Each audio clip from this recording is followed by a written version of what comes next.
So for the second one, the cycling club decides to buy 3 mountain bikes, 1 racing bike and 2 photo bikes, and park them on a bicycle rack which has a row of 10 bicycles. So 10 bicycle lots. How many different arrangements can the bicycle club arrange the bicycle on the bicycle rack if all the mountain bikes are together and both the foldable bikes are together and the empty lots are together? Great. So I think it's pretty okay. So you need 3 mountain bikes to be together, 1 and 2 foldable bikes. There are 10 lots, right? So you draw out 10 lots first. Here, wait, 1, 2, 3, 4, 5, 6, 7, 8, 9, 10. Right. After which, what we need to do is foldable bikes together. There are 2 foldable bikes, right?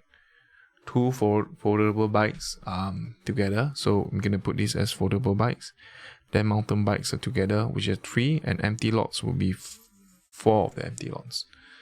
There are 4 empty lots and 1. So I'm gonna write this down. This is foldable bikes. Okay, and 2, then 3 mountain bikes. And after which these are empty lots. Okay, empty lots, just treat them as identical lots here. So the number of ways to arrange it. Okay, would be the outer layer here, meaning you have got 1, 2, 3, 4. So this is 4 factorial. So 4 factorial multiplied by this is 2 factorial here. 2 factorial, and this is 3 factorial.